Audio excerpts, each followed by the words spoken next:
Welcome to Speak for Yourself, presented by Hyundai. Marcellus Wiley here, B+. But Acho. No. Hey, we not cool right now, because right before the show, you going to tell me I got some fingerprints on my tie bar right before we go live. I'm trying to help you out. I didn't Whatever, know you man. couldn't Whatever, react man. fast enough. See what I'm saying? Who said the post office had issues this year? Obviously, your mail came through. Let's start with the Rockets right now, whose backs are against the wall in a must-win Game 7 tonight against the Thunder. Ooh. James Harden and Russell Westbrook had huge turnovers in Game 6 to help OKC tie up the series. Rockets stars don't fare very well in elimination games. Harden, 8-10 in his career. Westbrook, only 4-8. So Acho with the dirty tie bar. Whose legacy's more on the line tonight? Harden, Westbrook. Marcellus, this is one of the easiest questions you've ever asked me since Really? I've been on the show. Of course, it's easily James Harden. Think about this, and I had to think about this myself. Y'all think about this at home. You got to think about something easy? Sometimes, okay? When you think about Shaquille O'Neal, played for several teams, but Shaquille O'Neal's a Los Angeles Laker. Allen Iverson played for a few teams, but Allen Iverson, he's a 76er. Yes. When you go through the line and you say Tony Parker, he played for a couple teams, but Tony Parker, he is a Spur. James Harden, he is a Rocket. Russell Westbrook, though he's on the Rockets, Russell, when you think about his legacy, you're going to say, you know what? I like this. Westbrook played for the Thunder. He may have had a stint, a little speed bump, but he played for the Thunder. If the Rockets lose Game 7, it falls on the back of James Harden because James Harden is forever a Rocket. To whom much is given, much is required. Harden has been given the wheels of this team. You think of Paul George. Yeah, he had a brief 2 years with the Thunder, but you're never going to say, oh, yeah, man, PG. Yeah, he played. No, that's not what you're going to say because that's not where his legacy lies. James Harden's legacy lies with this Rockets team. And so the success of the Rockets, it goes to James Harden. The failures of the Rockets, it falls on James Harden. Think about it. James Harden, he's played in 13 playoff series with the Rockets, but he's lost 8 of them. Lost more playoff series than he has won with this team. So when I think about James Harden, he already has a few too many notches on his belt. But Marcellus, let's dive a little deeper because that's what we do on this show. Layers. The layers. James Harden, one of the best scorers of this generation. That's what we say when we talk about Harden.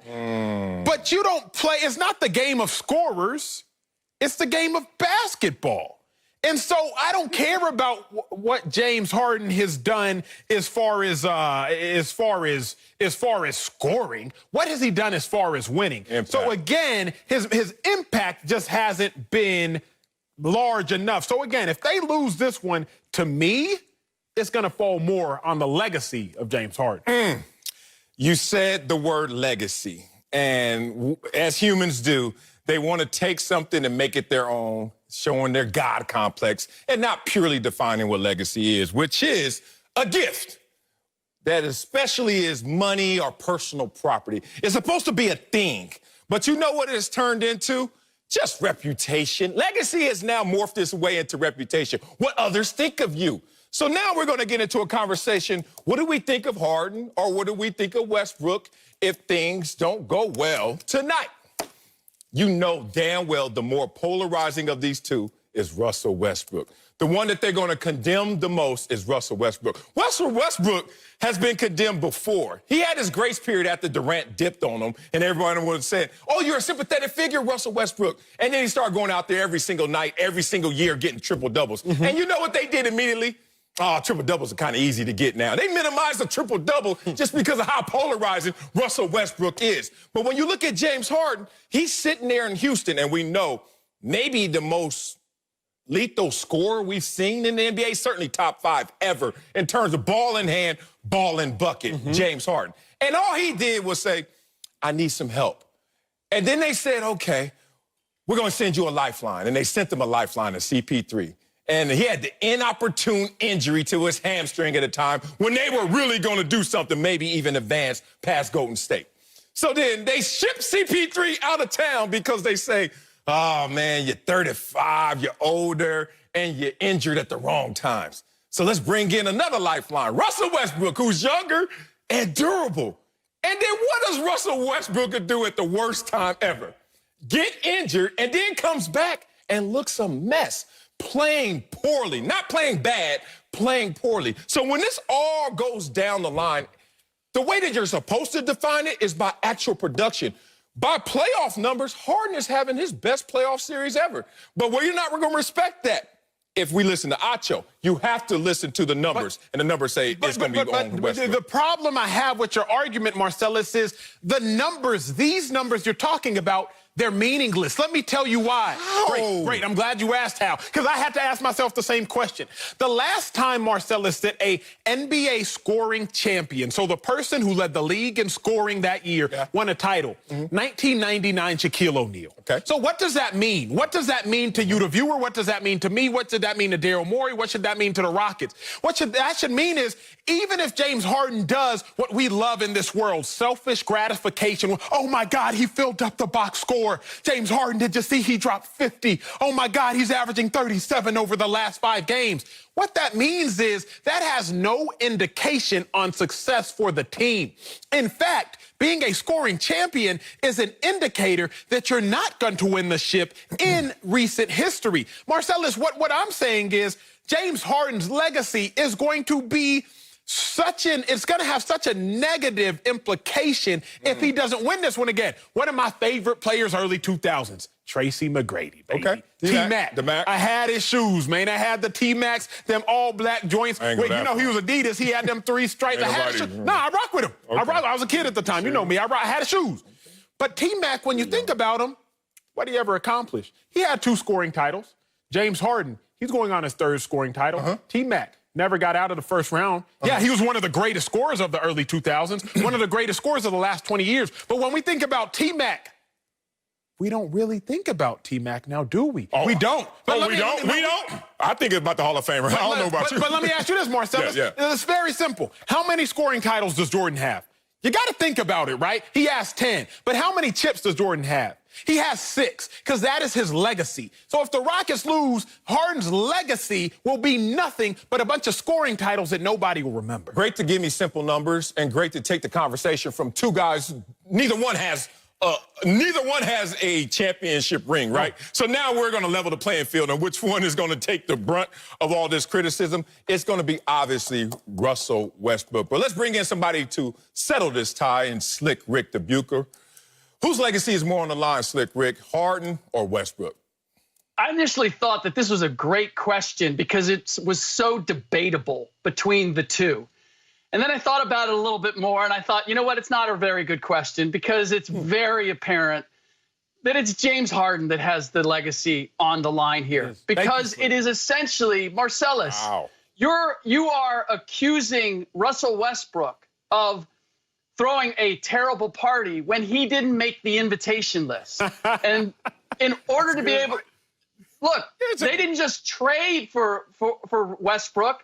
Harden wanted that trade. He wanted Chris Paul out. They did not get along, and he thought, you know, my old running buddy in Oklahoma City, he would be a better fit. We're going to get this done.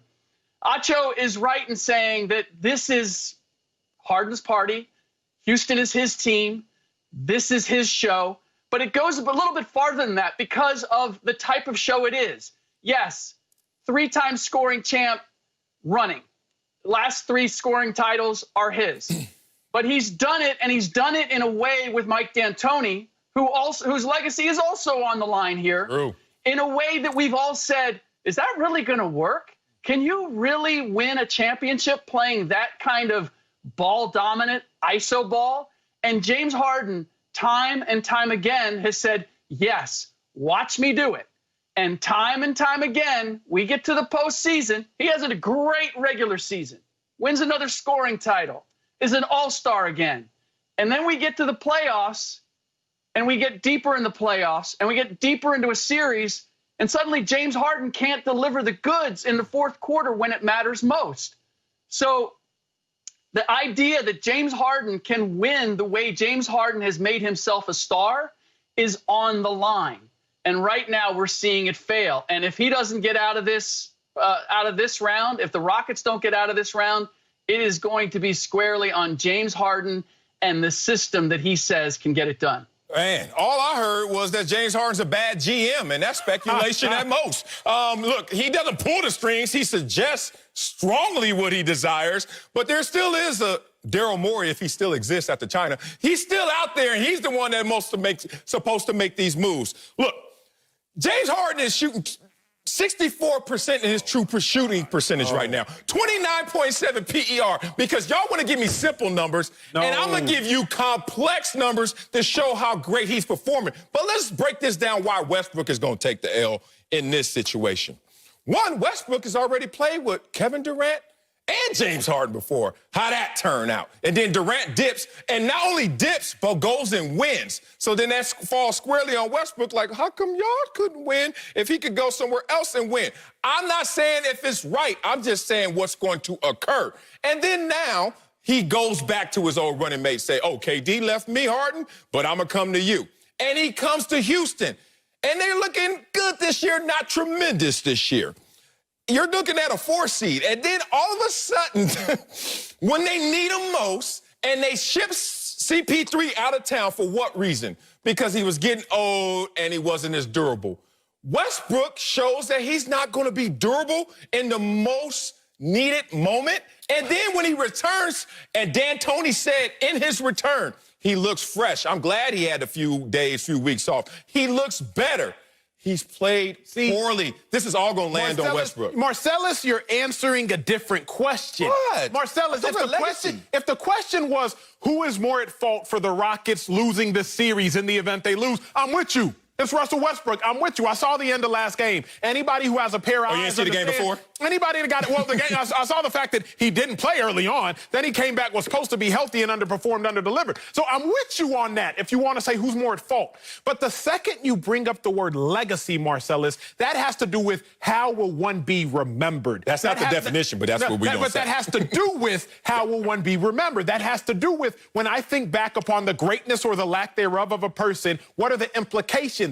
The Rockets are James Harden's team. So a loss to the Rockets hurts James Harden more than it will ever hurt Russell Westbrook. Russell Westbrook is just a passer-buyer. He's here today, and he may be gone tomorrow, pending on how this works out, how this plays out. I see Russell Westbrook in Houston the same way we might see Paul George in Oklahoma City. That might just be a blimp on the radar. But James Harden is forever going to be remembered with the Rockets. Right so now, if them cats right now, I'm going to ask you a question. Go ahead. What team do you remember Kevin Durant with? Where he won them chips, too, though. Oh, really? He's out of Thunder?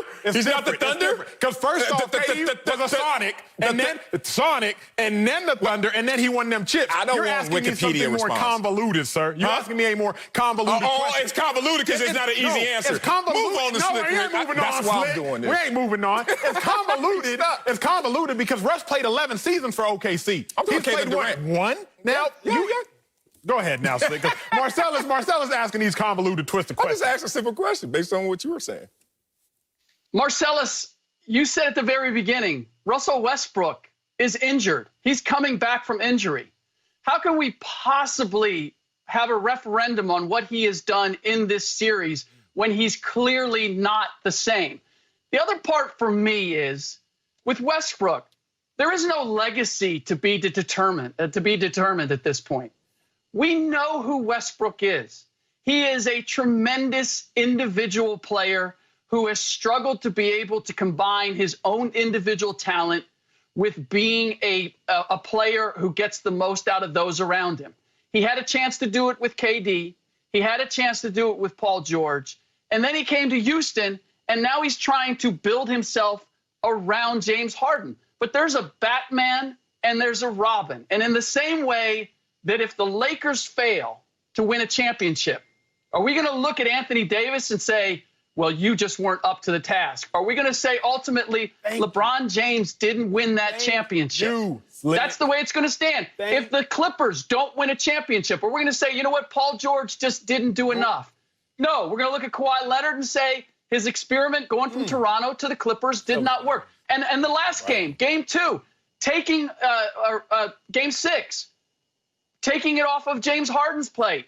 I didn't see James Harden wanting the ball at the end of that game. I haven't seen James Harden be aggressive at the end of games multiple times when it was winning time. I understand he's fatigued, but if you are that guy, then you can't carry it for 3.5 quarters. You've got to deliver at the end. Let me get some. James didn't, and ultimately that's why they lost. And that's why if they don't get out of this round, it sits on Harden. Marcellus, I got a question for you because Slick just made me a little bit smarter, and I like to think of myself as a smart. And let me ask you, who would you say is the better player, Russell Westbrook or James Harden?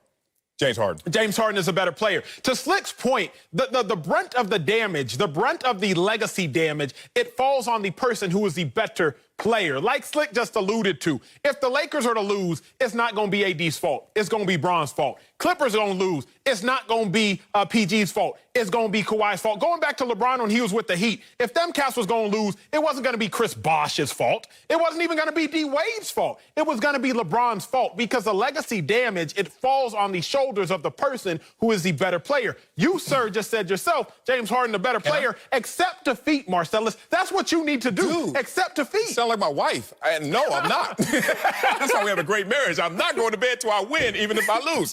Here's the thing. I hate to do this to you because it's good to see you in the dictionary now after you already messed up the word and definition of legacy and made it your own. Now you want to go into the dictionary. So now I'm going to jump out the dictionary and into the basketball mindset.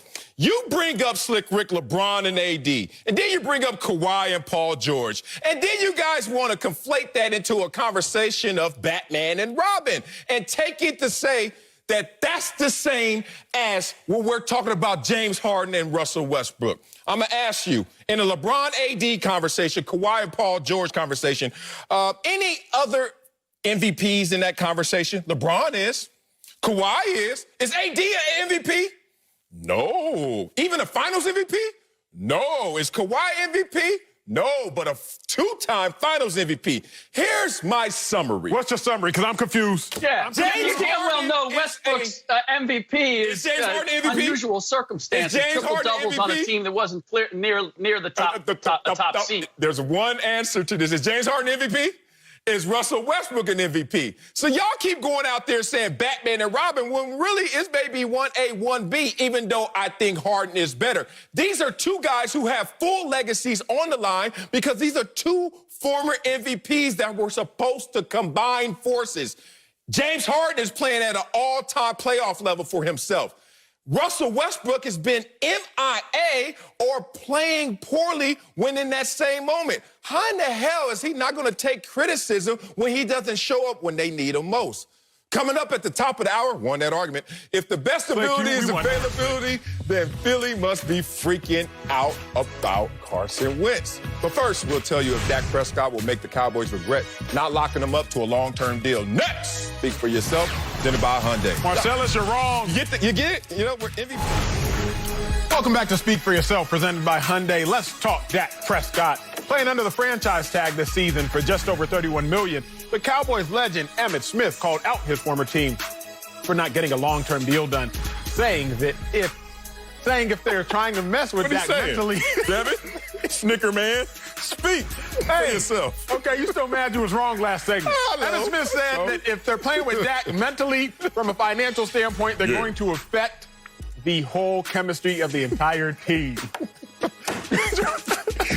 Illiterate. Uncomfortable illiteracy. What a black man. What up, LeVar? I'm done with Marcellus for today, but unfortunately, I got to hear him first. Marcellus, yes. Is this whole contract dispute, is it going to affect the chemistry of the team? But more importantly, are the Cowboys going to regret not giving Dak a contract extension? Oh, absolutely they're going to regret not giving him an extension. But they're also going to reap the benefits of not giving him an extension. You got to remember the two pressure moments for Dak Prescott. Which one is it, dude? Oh, man, Which one is it? You just said both. I know. Watch how deep I get. Oh. Okay, the two gun-to-your head moments for Dak Prescott is one, when you get drafted in the 4th round. I don't know anything about that. I'll show you.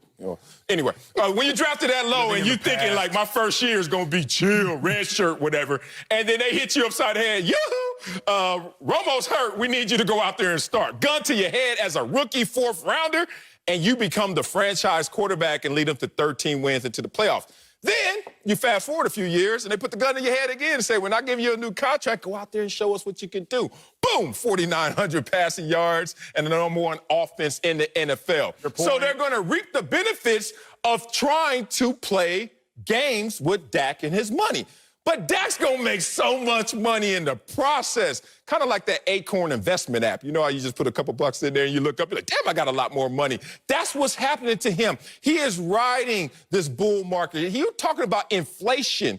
Every single thing that Dak Prescott does is making him so much money to the tune of a sentence that says he's gonna make twice as much as Patrick Mahomes in the next 3 years. So, yeah, they're going to regret playing with his money, but they're going to reap the benefits because the boy going to ball out. That's how you say it both sides. Let me tell you about Marcellus, bruh. Marcellus loses arguments, so he tries to mess up my script reads to undermine the success I'm having. I saw what he did there. He tried me. Let me get to the point. Marcellus, you're wrong again. Okay, the Cowboys aren't going to regret it, and because of exactly what you said. Think about this, people. Dak Prescott has already done statistically anything you could ask a quarterback to do. All-time Cowboys passer rating record. Since he's come into the league, tied for second with the most wins you can have. Top 5 last year in passing yards. He's one of the best statistical quarterbacks the game has seen since he's come into the league. So if you're the Dallas Cowboys, you have to pay Dak Prescott based on everything he has done statistically. But yet you still haven't. So what's missing, Marcellus? The only thing Dak Prescott has yet to accomplish is a Super Bowl win. He won a playoff game. Yeah. He would have gone to the NFC Championship game if his defense wouldn't have let Aaron Rodgers get a field goal in 40 seconds or less. So the only thing Dak Prescott can still accomplish to get paid is win a Super Bowl. But if Dak wins a Super Bowl, Marcellus, they're not going to regret paying him because you won a Super Bowl. Take as much money as you want, Dak, if you win. But if they don't win a Super Bowl this year, what's going to happen? Tag, you're it. They'll tag him again next year. No regrets, no love lost. If they win a Super Bowl next year, bet they're not going to regret it because they won the Super Bowl. If they don't win a Super Bowl, Marcellus, they'll let him walk like the Redskins did with Kirk Cousins. Cowboys are in a win-win situation right now. You're either going to win a Super Bowl with Dak Prescott getting tagged, or you're not, and you're going to let Dak Prescott go. But either way, if you're the Cowboys, you have no regrets because you're the dealer, and you dealing out whatever hands you feel like. And again, the house always wins. The Dallas Cowboys, Jerry Jones, they're the house. When the student is ready to learn, the teacher appears. I think you knocked that so far out of the park, Acho. I don't even really, I would be repeating in essence pretty much everything Acho was saying. You didn't prepare again. You ain't got nothing else again, huh? No, I'm prepared. I'm always prepared, and I can be redundant as well and use words like that. You know, even though I went to a state school for college. Shouts out to We Are Penn State. I don't think they're in a win-win situation. They are not in a position where they want to pay him the amount of money that he was demanding that he wanted. I think they felt as though as time would play out that or go on that Dak's position would improve and that a deal would eventually be done. And that has not happened. That confirms that Dallas does not want to pay him the figure that he's coming to the table with and being firm with. So to me, looking at it from the standpoint of giving a franchise tag to Dak to play out this year, at any point in time, if Dak plays well, you can rip up the contract and start negotiating what you want the extension to be or a new contract itself. If he doesn't play well, then you sit there and you say, we can start negotiating Dak, but let's be more realistic on the numbers that you're looking for. If Dak plays so well that he doesn't want to re-up on a contract moving forward, some would say that that's the loss that Dallas takes and maybe the premise of the question being asked. But really, in reality, if you have to pay him a dollar figure that you're not comfortable paying, even if he does perform well, then you'd have to say Dallas is still in a win-win situation. No regrets. Oh, no, they could lose. Obviously, you guys never took a business class because... I took a couple, actually, sir. But continue. Well, at Texas, so, I mean, you really haven't... And there we go. This is what you're trying to do. You're trying to get the most services for the least amount of expenses. Like, that's kind of like always the goal underlying all businesses, right? Now, they already tried to play Dak on the cheap. And now you're trying to say they're not going to have a regret if they have to pay him max dollars and value? Yes, they are in their mindset. All of us are agreeing that Dak's going to get paid, but they're reluctant to pay him exactly what he wants because they're like, man, we trying to get this dude on the cheap. Then let me give it to you because Acho once again, created an imaginary threshold that is going to galvanize Dak Prescott in the head of Jerry Jones to a place where he's going to have tremendous confidence to say, you know what, here's the checkbook, write whatever you want. That's not how it works, because you don't need a Super Bowl to be the highest paid quarterback. Ask Jimmy G about that. Jared Goff, hi. Kirk Cousins, Carson Wentz. Both played in the Super Bowl. All of these guys who have not won a Super Bowl, or even talk about it, been in a Super Bowl. Well, Cousins wasn't, but the first two were in the Super Bowl. You're making my point. There are a lot of porous holes in your argument. Dak Prescott was tried by Jerry Jones to be played on the cheap, and he answered the bell. So now Dak Prescott's like, the rabbit's got the gun, Jerry, and there's nothing you can do except reap the benefits of my production as I reap the rewards of what you're going to pay me. The problem is the gun has no bullets in it. So Dak Prescott is holding said figurative gun at Jerry, and there's nothing to shoot. How? Dak can't lose. He can lose. Now, if we're talking about $30+ million, sure. No, he can't lose. But here is how. What can Dak already accomplish, Marcellus? Everything you can. No, literally has the passer rating record for the Cowboys, again, if I'm not mistaken. He literally is the second winningest quarterback since he got into the league. He's top 5 in passing yards last year. What else can Dak accomplish, Marcellus? Not rhetorical, serious question. What else can he accomplish? To get paid. All of those individual. Look, I love Dak. I'm just laughing at how Jerry is now forced in the corner and is going to have to give Dak exactly what he wants. Yes, he is. Let me tell you this. Please. They already walked up to Dak Prescott reluctantly and said, damn it, how much have you made in your entire football career? We're going to give you 8x that amount for just 1 year, and then we're going to have this conversation again. That's complete leverage to Dak Prescott, who is not a top 5 quarterback, but will be in the conversation of highest paid, if not second highest paid. Depends on Lamar Jackson, depends on Deshaun Watson. But he's going to be right there, slotted behind Patrick Mahomes, making more than Patrick Mahomes. Here's your problem. Without doing the same as Patrick Mahomes. Here is your problem. That's a win. The only way the Cowboys will regret not paying Dak, the only way, is if they pay him without winning. But that's not going to happen. If they wanted to pay Dak Prescott without winning a Super Bowl, they would have done that this past year. The only thing Dak can accomplish that he hasn't accomplished already, playing an NFC championship game or playing the Super Bowl. Those are the only two things Dak Prescott can accomplish that he has yet to accomplish. May I retort? The devil's in the details. Dak had an old agent, and him and his old agent had them kind of locked in at a number. Dak said, forget that, switch agents. New agents said, hey, bruh, that number's too low.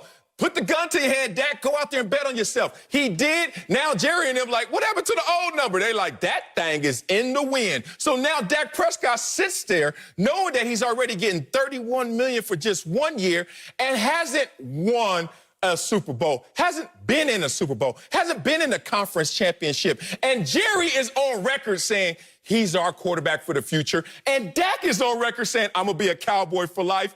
And they know they have to get married, but they're going to have to pay the expenses that Dak Prescott runs up. LA, I got him against the ropes. You want a couple last knockout blows? I mean, I'm going to blow on his head, and he's going to fall over, and we're going to give him like a Mr. Miyagi. Listen. They already have put their contingency plan in place by signing Andy Dalton. And the whole point of Andy? Hold on. Andy had a pretty good career in Cincinnati and is more than up to the task of being a quarterback for the team until they get to a draft pick that they feel good about to be the next guy. So as you're speaking of business 101, Mr. Columbia, the reality that exists for Dak Prescott right now is he does not have any real leverage. He really doesn't. LeVar, if I walked up to you right now and said, how much have you made as a broadcaster? And then I said, and you gave me all that number, whatever millions it is. And I say, for the next 1 year, because I know it took you like 5-10 years to get there, for the next 1 year, I'm going to give you 8 times that, then we're going to talk again. No, LeVar, come on, that's not Marcellus, you know better than anybody else. It is all in perspective. All you're telling me is that Dak Prescott used to be underpaid. Just because he's getting 8X does not mean he's still in the top 10. If we're speaking frank, I'm in the same situation as Dak Prescott. Your contract is up at the end of the month. We know. I am in the same position as Dak Prescott. Like I've come on and I prove that I'm good enough to be good enough, right? But in reality, all I can do is do my job and do the job that I do as best I can and hope that that is lending towards what my reputation is going to be. All right, enough of your commercial. Chill out. Here, all I know is LA, you're going to get paid. You make the comparison. LA, you make the comparison. I have no leverage. Dak is not I have no leverage to get anything more than what I get. Dak was an and I don't think Dak does franchise Marcellus, tag. I'm going to say this right here. Let Dak go to the free agent market and see what happens. If Dak Prescott does not get to the Super Bowl in the next if Dak don't get to the Super Bowl in the next 2 years, do not be surprised if he is not a Dallas Cowboy after that, just like Kirk Cousins was not on the Redskins. And how much has Kirk Cousins made? Has that hurt him? Did he not have leverage? Did Kirk Cousins make it with the Washington football team? No. LeVar, you already said that Kirk Cousins made the Redskins regret letting him go. What are we calling him? Hold on now. You're putting words in my mouth. You are putting words in my mouth. I remember. All I'm saying is even if Dak Prescott hits the open market and we will, I don't know if we'll ever know if he gets the number that they said that he wants right now. Too much. But what we do know is that the Dallas Cowboys, if they felt as though he was that invaluable where you had to keep him happy to stay as a Cowboy, they would have did the deal this offseason. They would have did the deal with everything that happened with Ezekiel Elliott last year and him holding out and Dak like, look, I'm going to keep practicing. No worries. I'm the QB. Here's some good faith, goodwill. You still didn't do his contract after he had one of his career seasons. If they wanted him, they would have paid him. You're getting paid. You're going to get paid. If they wanted him, they would have paid him a long-term contract. I'm going to break. A new book reveals that Bill Belichick didn't give Tom Brady special treatment, and it may have led to Tom Brady leaving. We'll tell you what to make of all that. That's next. Speak for Yourself, presented by Teacher Appears. Welcome back to Speak for Yourself, presented by Hyundai. Let's move on to Bill Belichick and Tom Brady. Drama, whose relationship was in question in the seasons leading up to Brady's departure to Tampa. In a new book, The Dynasty, the friction between the two is detailed, including Belichick's banishment of Brady's trainer and business partner, Alex Guerrero. Brady's wife, Gisele, even expressed her frustration at Robert Kraft's house on how Belichick was treating her husband.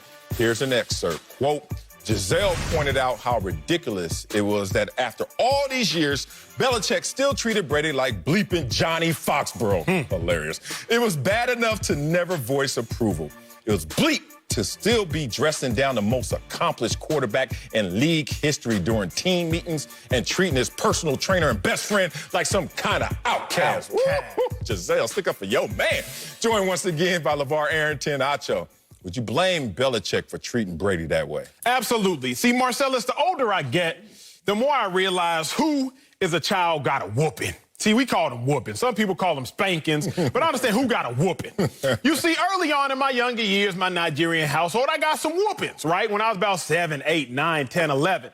But after you get to about 12, 13 years old, you no longer get them whoopings. Now you get grounded. Right now, they take your cell phone, or you can't go out on the weekends with your friends. But then as you get older, about 16, 17, 18, you don't get whoopings, you don't get grounded. Now it's just like you're an adult. You know the difference between right and wrong. You're about to go off to college. You've been in the house for 17 years now. You should know what to do. See, as Tom Brady started to get older with Bill Belichick, he shouldn't have gotten berated like he was a rookie. He shouldn't have got verbal or these figurative whoopings. As Tom Brady is going on his 17th and 18th year in the league, especially with the same organization, with the same coach, Belichick should start to treat Tom Brady differently, one, because of Tom Brady's maturation, but also because of who Tom Brady is. Tom Brady didn't need to be dog-cussed like when he was in his first year coming out of Michigan. Tom Brady should have been respected, admired, and treated as the greatest of all time, realizing that Tom Brady is Tom Brady's biggest motivating factor. So yes, I do blame Bill Belichick, not only for the demise of himself and Tom Brady, but I blame Bill Belichick for treating Tom Brady like just anybody else when Tom Brady is far from just anybody else. I disagree with you right there. Strong points. I understand that is a slice of reality, but that's not the Patriot way, and that's not the way that supports building a dynasty and returning every year to that level of greatness. What happened here is simple. Your description made it seem like Brady got brand new. Like all of a sudden, Tom Brady, rookie year, I could take the hits, I could take the talk. All of a sudden, I start winning a few things. I start driving something different. I start hearing my name said in higher esteem. How dare you talk to me like I'm that? And I understand that most people will feel that way. But that ain't how Bill Belichick feels. Because Bill Belichick's like, look, I know you're a star, but I can't let that star shine brighter than this team, because if it does, I don't have the same culture. Guys are going to start talking about double standards. And that's one way to look at it, and I think that's the Belichick way. But deeper than that, stop acting like Tom Brady didn't raise his hand to have all of the culture placed on his back and be the enforcer. Y'all know Willie McGinnis. Y'all know Ty Law. I'm not talking about how they played. I'm talking about how they are as people. Y'all know that some of these guys that walked in there, even Rob Gronkowski, Julian Edelman, boy, you have latitude. Cam Newton right now, you have latitude to be who you are as a New England Patriot. Oh, sorry, Tom Brady, you bought into the sauce because at the time that you were a Patriot, you didn't believe fully in yourself. Now, that's my next layer. Belichick, a defensive-minded coach, as a head coach, struggled. 5 of his first 6 years were losing seasons, even though Cleveland went to the playoffs once and haven't been back since. But Belichick struggled compared to how great he was as a defensive coordinator. So here's a defensive-minded coach looking in the 6th round of a draft and finds a quarterback that he didn't even need because they already had Drew Bledsoe at $100 million. He said, all right, go get him. He's too much value at the 6th round. Now sit. And then he obviously gets thrusted into the starting lineup because of injury. And then Tom Brady starts to mature because Belichick is sitting there working with him. Imagine creating this in the laboratory, whether you want to say it's all Tom Brady, all Belichick, or the blame or the share goes to both. Whatever it is Belichick and Brady.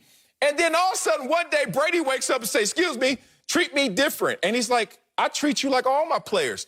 If you want to be who you are, you have the latitude. If you don't complain to me, because I'm building a team, not just an individual culture. Marcellus, you're going to answer this very simply for me. No, Marcellus. For yourself. Marcellus, you've told me that you have a beautiful family. Marcellus, how old is your oldest? 21, 2-1, Holmes. How young is your youngest? 5 months. Do you treat the 21-year-old like you treat the 5-month-old? You don't. I don't even need you to she answer. Don't even understand how I treat it yet. You don't. And you don't because there's a level of maturation that comes with age. There's a level of maturation that comes with experience. And in my opinion, there would have to be some level of trust that you have for an older one that you don't have for the younger one. It's locker room full of men. So no. So how do you, though you treat differently, how can you be like, you know what, Belichick, you got to treat everybody the same? Everybody's not the same. You simply said so yourself. LeVar? You're kind of making the point in a way, Acho. He's not his dad. He's a father figure in some respects and regards, I'm sure. But that's not his dad. The love that you have for your child is not going to be the same love you have for one of your players. And that's just true. But here's my thing, right? What's your thing? Gisele should be thanking, and I hate going to like wives, spouses, siblings, whatever that may be, family. I hate doing it, but it is what it is. She said it, so I'm going to jump on it. She should be thanking Bill Belichick for her husband, because had Bill Belichick not developed Tom Brady to the player that he became, he probably wouldn't even been popular enough to marry her in the first place. So she actually shouldn't be hating. She should be appreciating him. I was there in college. There was a time where I was more revered and highly respected and highly rated than Tom Brady. Tom Brady, if we want to jog our memories, was never even a starter in college. He was like here and there. He started here and there. When we prepared for them, we prepared for the other guy, Henson. We were like, Tom snuck up on us. Tom wasn't the guy that won the Rose Bowl. That was Greasy. It was never his team in Ann Arbor. So it's interesting. We don't talk about him being a legend at Michigan, all right? We talk about him being a legendary Patriot that is now considered a legend at Michigan because what he's done in the pros. So this is a non-issue to me. If you think about Customato and how his relationship was with Mike Tyson, he never let up on Mike. And when he left, when Mike left Casamato and started dealing with other dudes, what happened? Things went off the rails, and Mike's career suffered from it because he did not have that influence of somebody who could be real to him and train him the right way and have that influence on him. So I agree in the sense that Tom matured and grew up and became Tom that won all of the Super Bowls. But don't forget your humble roots. Don't forget where you came from, because if you forget where you came from, you'll never know where you're going. And I think that this is a classic situation. You want to know what privilege is.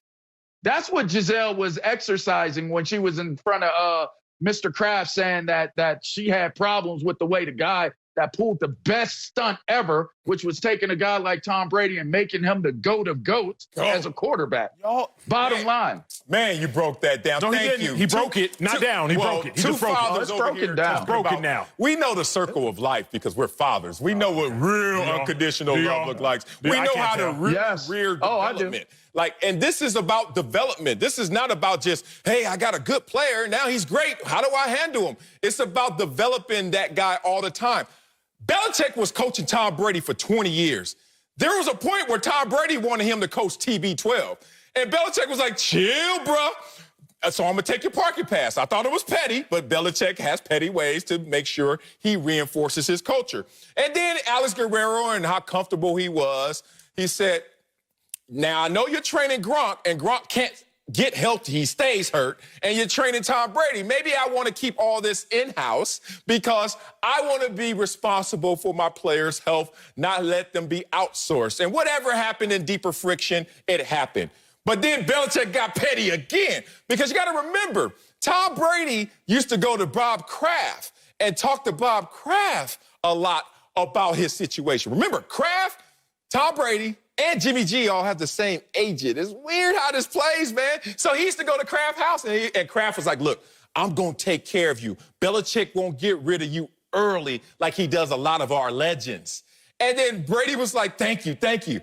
And then it got to a point where Brady was like, man, Belichick treated me crazy. Hey, will you let me go? 2018. And they were like, nah, I already protected you against the Jimmy G trade.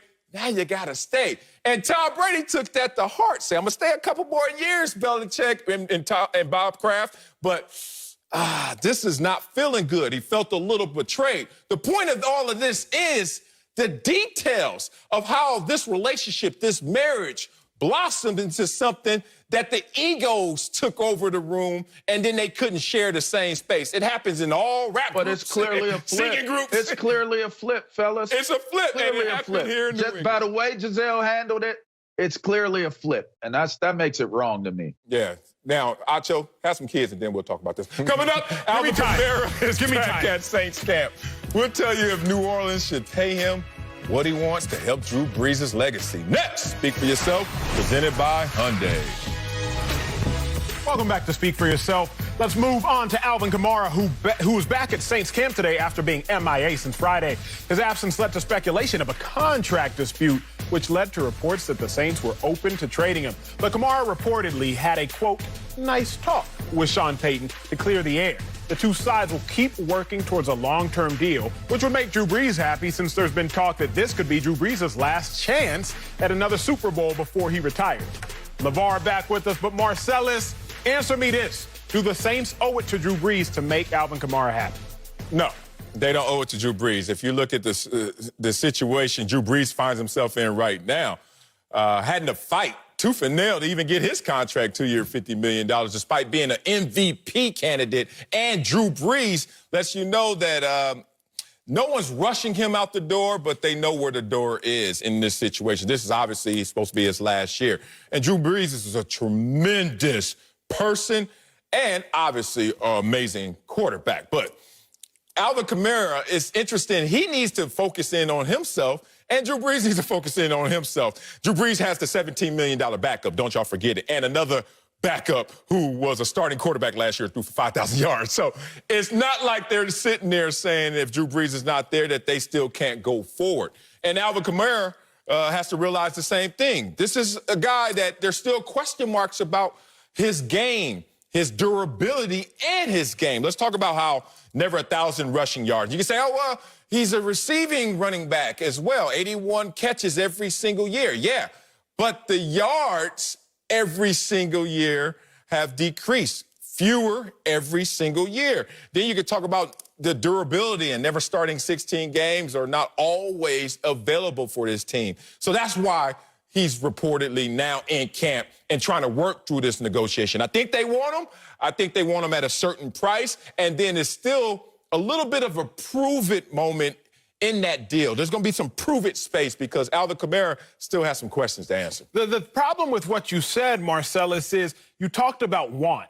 It's not about what the Saints want for Drew Brees. It's about what the Saints need. Mm-hmm. And the Saints need Alvin Kamara if they want to win a Super Bowl. Drew Brees, we know that his arm is being held together by duct tape. Phenomenal duct tape, but it's being held together by duct tape. Think about it. 3 years ago, Minnesota Miracle. The Saints were knocking on the door. 2 years ago, Saints got ripped off by a bad call. Then last year, you lose in overtime in the playoffs. They have been knocking on the door of a Super Bowl, but yet they still haven't been able to kick that thing in. Drew Brees is 1 to 2 years away from calling games from a booth instead of calling them from behind center. So if they want to win this thing, you don't just owe it to Drew Brees, you owe it to yourself as an organization. Because riddle me this.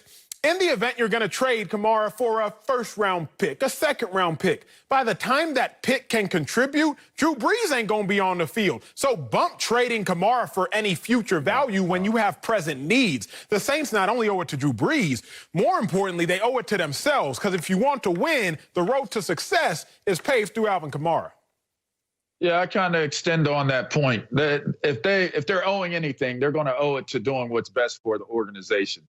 And where we're at right now, currently, in terms of looking at Drew Brees and what he brings to the table, they are planning on what the next steps are post Drew Brees. They've already been doing that.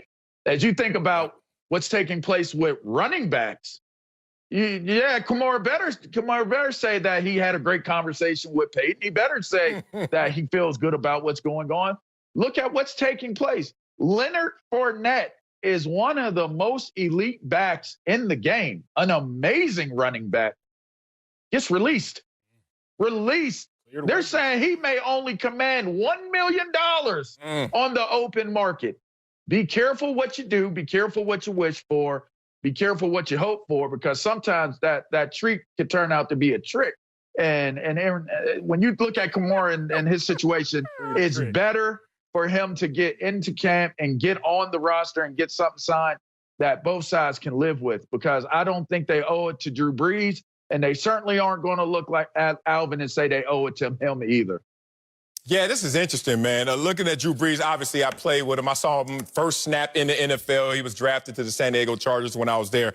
And, man, first year, 1 touchdown, no interceptions, didn't really get on the field. Next year, they starts the whole year, 17 touchdowns, 16 interceptions, trying to figure it out. Like, I don't know. Imagine if social media was around when Drew Brees was starting off like this and how they would have tried to tear him apart. Third year, 11 touchdowns, 15 interceptions. And you're starting to say, oh, this is going south. This is going the wrong direction after this third year. And then they draft the Phillip Rivers. Remember that? And then our boy goes out there, 27 touchdowns, 7 interceptions, gets franchised, and they sitting there with 2 quarterbacks. And then Drew Brees tears his labrum off the bone, off the torso in Week 17.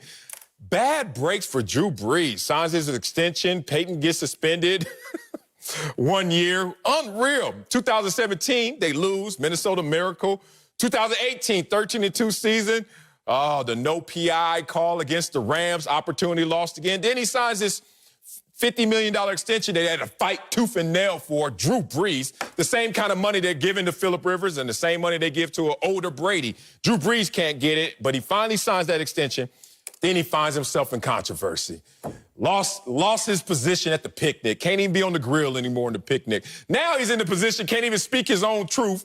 And he's wearing Jacob Blake tape at practice and got to go out there and fight for Alvin Kamara. I'm just looking at this situation as it's really unfortunate that all of the circumstances that has led or gotten in the way of Drew Brees' greatness, it may actually cloud how we're going to look at Drew Brees. So in this situation, I hope it works out. Kamara gets his extension. He is reliable, durable, and productive. So Drew Brees can finally go out, maybe with a swan song. It'd be nice to see that. Yeah, to me, Marcellus, there's just nothing cloudy about it. Drew Brees has to realize, to a degree, right now in the imminent future, his success is dependent on number 41. Before Kamara was with Brees, Brees' winning percentage, 58. Since, it's 76%. Before Kamara was with Brees' completion percentage, 67. Since, 74. Before Kamara was with Drew Brees, his passer rating, 99. Since, 111. Drew Brees is a phenomenal quarterback on his way to the Hall of Fame, but if he wants to be on his way to his second Super Bowl championship, he needs to ride the back of that man, number 41. Mark Ingram, sorry. The Saints are the Saints are looking at not having fans in the stadium. The Saints are looking at not having parking lots full. The Saints are looking at advertisers and marketers not using and paying the type of money that they've paid in years past. This is the worst time for somebody to be asking if the Saints owe Drew Brees the keeping Alvin Kamara happy. It's a pandemic, people, and things are being done differently. They are not going to put themselves in any type of risk to try to pay Kamara to make Drew Brees happy. It's just not good. It doesn't work out that way. We will see. Coming up in our big story, Doug Peterson says Carson Wentz's latest injury is minor. Well, I'm going to tell you why that minor problem is not going to be a major issue for the Eagles. That's next. Speak for yourself. You want to speak for yourself, Marcellus Wiley, Emmanuel Acho. Time for our big story. Let's move on to Carson Wentz, who didn't practice Tuesday with what's being called a lower body injury. Wentz's injury history is well documented. The Eagles quarterback has missed 13 games, including the playoffs, to injuries in his NFL career. The Eagles open their season in less than 2 weeks, but Doug Peterson feels confident Wentz will be ready. Listen to this. What Carson's working through right now is nothing major. Just it's minor and it's day to day, and this is actually a good time for this week. To rest. As you guys know, if we played a game on Thursday, a preseason game, he wouldn't play this week anyway. So all the backups would go. So this is really a good time for him to really rest and for the majority of our starters to kind of rest and prepare themselves, for next week. So I have no issues of where Carson is, where he's headed, and he'll be ready to go. Liar. Acho, sorry. Should the Eagles already be worried about your boy Carson Wentz? Okay, let me say something. Come on, man. There's never a good time to be hurt. Let's get that out of the way. Come on, Doug. Like he napped it to the calendar. I like your way. There's never a good time to be hurt. But Eagles fans, let me talk to y'all because y'all know I mess with y'all. Don't be worried about Carson Wentz. I'm going to talk to y'all and I'm going to talk to my brother Marcellus. Marcellus, Carson Wentz played 98.6% of the Eagles snaps last year. Third highest on the team. Carson Wentz played the 7 most percentage snaps of any quarterback in the NFL last year. What I need you to do is what I saw and read that the state of California does, Marcellus. You see, in the state of California, after a while, if you have a misdemeanor, your record gets expunged based on a certain amount of time. What that means is your slate gets wiped clean. The problem with you, Marcellus, is that you continue to look at Carson Wentz through this 2017, 2018 lens. You continue to look at this Carson Wentz as if it's the old Carson Wentz, when in fact, he played the entire regular season healthy last year. And you're going to bring up, he got hurt in the playoffs. Oh, look at Eminem time. 8 Mile. If a 280-pound man cheap shots you, you probably get hurt too. I'm good. So I don't look at Carson Wentz getting cheap shotted. I don't count that against him because that was illegal and not in the course of play. So what I need you to do is get out of your own way, Marcellus, and go ahead and wipe Carson Wentz's slate clean because he's not the injury-prone quarterback that you, along with the rest of the media, want to make him out to be. Wow. Okay. You took a lot of shots at me instead of shots to make your point, but okay. That's the theater we're going to do. Should Eagles already be worried about Carson Wentz? Yes, they were already worried. And let's describe what worried means. Please. Emotionally, kind of out over your skis, like not just in reality, but anxiety, thoughts like, there's some issues going on with my reality. So how do I handle them? The Eagles handled them all right. They weren't just worried, they were prepared for this situation. I know where he's going. I know the truth hurts. Excuse me. The truth, Jalen hurts. And I understand that you don't want to accept this reality. I've been there before in the NFL headquarters, in the offices at San Diego Chargers. I remember there are 2 war rooms. And there's one where they're talking about the prospects. And there's one they're talking about the active players. And in those war rooms, you know when coaches sit around with GMs and capologists and the owner, they're not always talking about us in glowing terms. There was a conversation they must have had about Carson Wentz saying, the dude can ball when the dude is available. I have a full screen right here, full screen king, showing Carson Wentz's injury history. And you lied on the record. You said, you always talk about 2017, 2018. Let's start in 2020, y'all. A concussion. Let's go down to the back injury, ACL, LCL tear, rib fracture, wrist fracture. We're talking about 13 games in the NFL he's missed, 8 games in college. And of those 13 games in the NFL, don't let the little font make you think those are just regular season games. One includes the Super Bowl. One includes playoff games. So the point of this is, Acho, I want you to realize that I'm going to try this man as an adult. Okay. I'm not going to expunge his record. Understood. I'm going to say all of these crimes of not being available is going to count against you, Carson Wentz. And that was the conversation that led them to a Jalen Hurts. Marcellus, how do I feel about this full screen? Don't you do that. Respect your... That's how I feel about your full screen, Marcellus, in the trash. Let me tell you why. Okay. The Eagles Carson Wentz played on a team last year in Philadelphia where Zach Ertz lacerated his kidney. Tough, dude. Gets hurt, had to play through that. Deshaun Jackson hurt. Alshon Jeffries hurt. Nelson Aguilar missed his time. Everybody on the Eagles roster, including Jason Peters, future Hall of Fame left tackle, missed his time. You want to know who didn't? You want to know who stood tall in the pocket, Marcellus, time after time? Carson Wentz. You want to know who has started more games than Matthew Stafford, Aaron Rodgers, Jared Goff since getting into the league? Carson Wentz. So you're going to sit here, Marcellus, and look at a bunch of dated data. That's what you're doing. You're looking at a bunch of dated data, and you're trying to make an argument based off things that are out of date. The fact of the matter is you need to update yourself. We, the media, we have to get off this lazy narrative. Who else missed time this camp? DeAndre Hopkins. But we're not looking at DeAndre Hopkins saying, well, he missed time. We should all be worried. We're not, because DeAndre Hopkins hasn't been hurt recently. Carson Wentz also hasn't been hurt recently. So let's stop talking about 2018, although we like to live in the past, 2016, 2015, and let's talk about the here and the now. Let me help you out. Because I need no help. You need some help right now.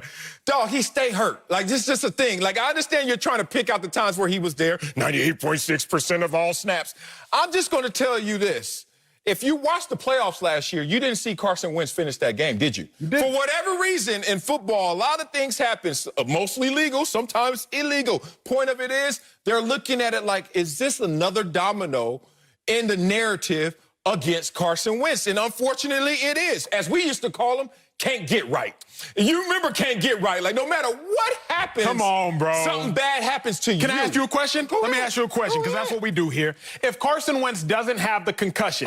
No, I'm asking you. If it was a no. I'm just serious question. Serious question. If Wentz doesn't have this concussion, do you still make the same argument? You know why? Because we were having an argument before that, and that's why we were saying, please don't get hurt. And that's the one thing he did. He stepped exactly into the narrative against him. He's not just fighting injuries, brother. I'm an injury-prone player. That's why I went from here to there, because of injuries. He's not just fighting those injuries. He's fighting the perception that he's injury-prone. One of the knocks against Carson Wentz coming out of college, you know this, you study college football, was kind of get banged up a lot. All right, whatever. We're still going to draft him. He's a franchise quarterback.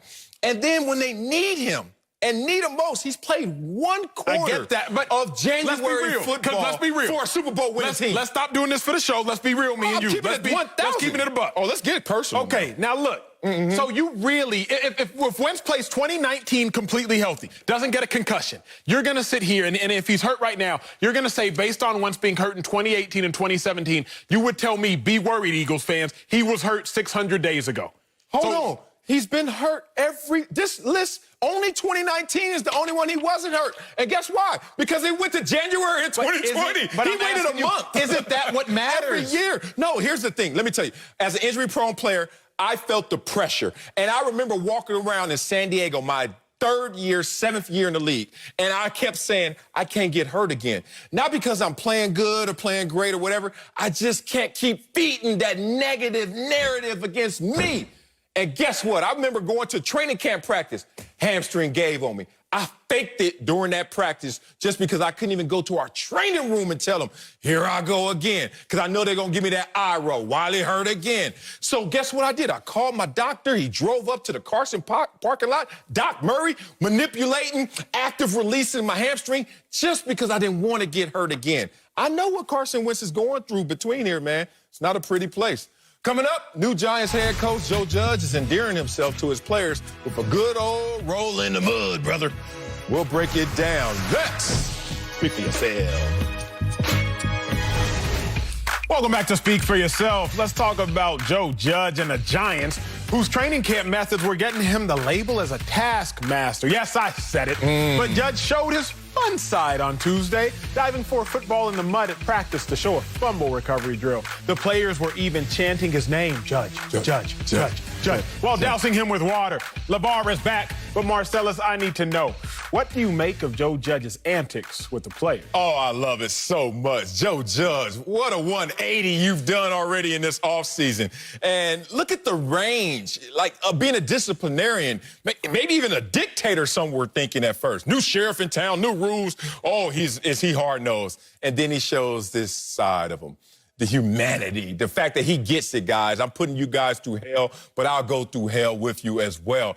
And every player always sits there and peeks at their coach like, could you ever be our 12th man? Like, the stuff you're asking us to do, could you do it? Would you do it as well? Even if we know physically you couldn't do it. And it's just good to know that coach is on the same playing field with you.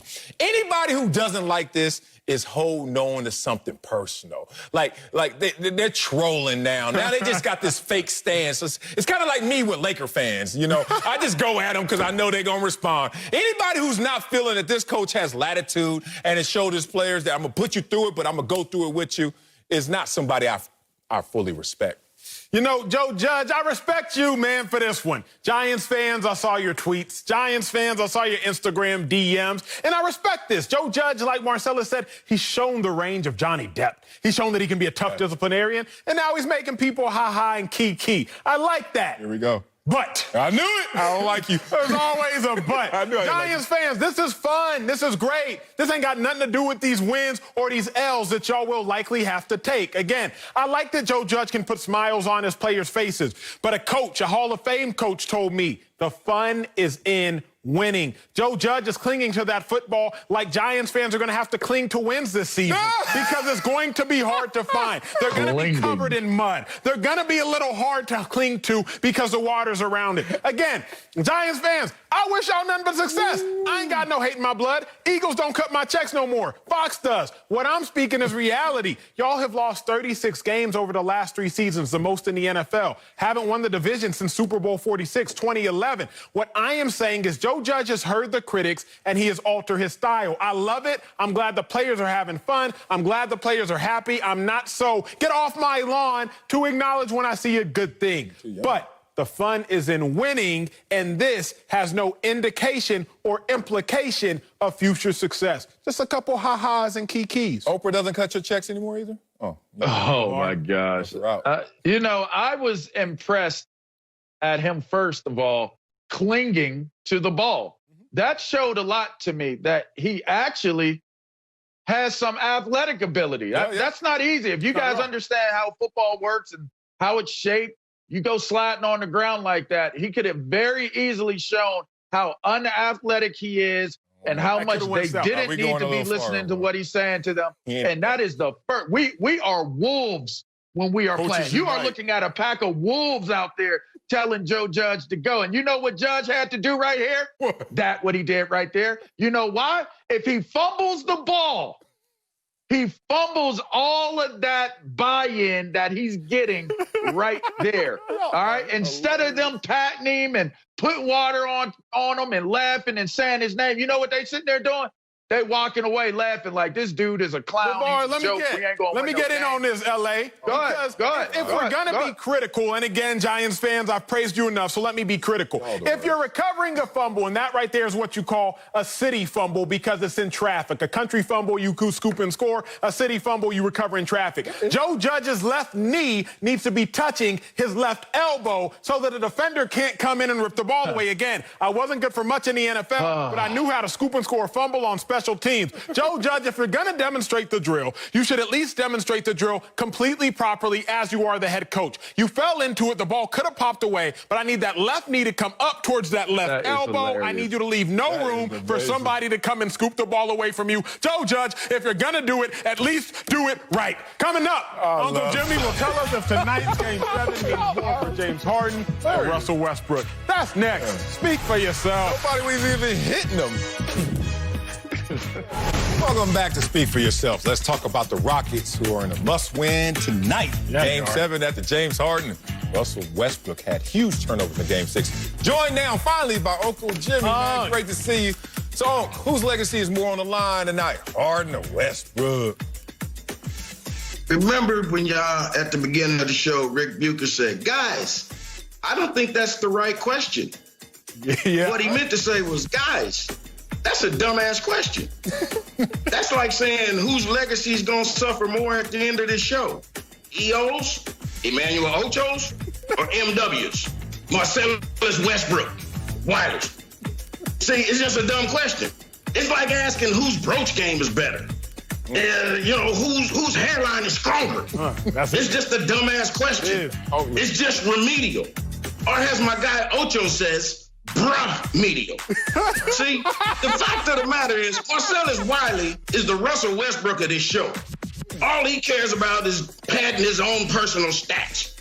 That's why he comes out here every day lobbing softball-ass questions to his good friend Triple H, the heavily hydrated hyena, LeVar Arrington. And if you look at it like that, maybe the onus is on Russell Westbrook.